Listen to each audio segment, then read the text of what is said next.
Hello శ్రీలు family, బాగున్నారా? బాగుండాలండి. మీరు ఎప్పుడు బాగుండాలని మనస్ఫూర్తిగా కోరుకుంటూ 365 డేస్ 365 వీడియోస్ అనే సిరీస్ స్టార్ట్ చేశాం కదా. అందులో భాగంగా ఈరోజు ఏం మాట్లాడుకుందామంటే వేపాకు మందు. వేపాకు మందు ఏంటి? సరే ఒక్కసారి వినేద్దాం, వచ్చేసేయండి. వారణాసి రాజు బ్రహ్మదత్తునికి లేక లేక కొడుకు పుట్టాడు. దాంతో అతడిని అతి గారాబంగా పెంచారు. అంతే కదండి, లేక లేక పుడితే అంతే కదా.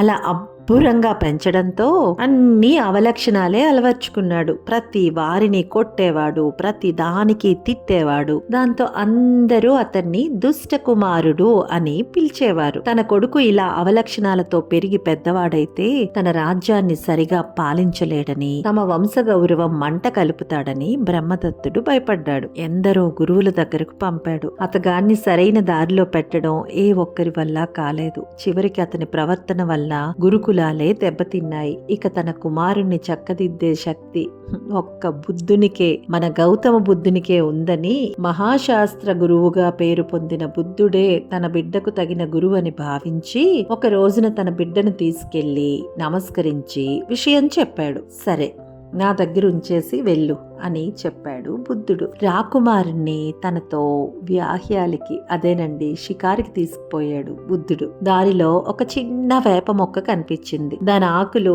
లేత ఎర్ర రంగులో నవనవలాడుతున్నాయి. వేపాకులు అంతే కదా, అలాగే ఉంటాయి చిగురుగా ఉండేటప్పుడు. నాయనా, ఎంతో అందంగా ఉన్నాయి కదా, ఆ లేత ఆకుల్ని తీసుకొని తిను అన్నాడు బుద్ధుడు. దుష్ట కుమారుడు 2 ఆకులు కోసుకొని నమిలి ముఖం వికారంగా పెట్టాడు. కాండ్రించి ఉమ్మాడు.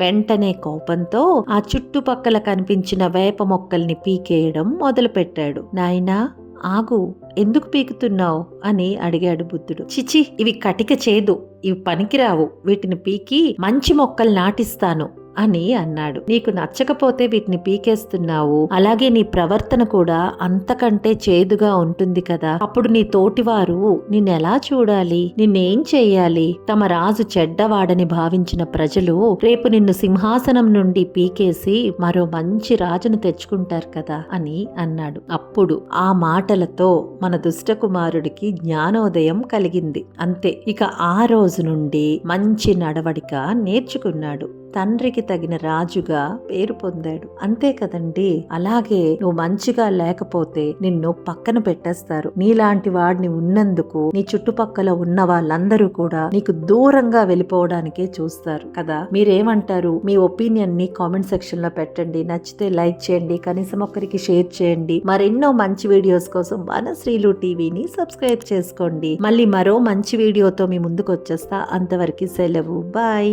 నమస్తే.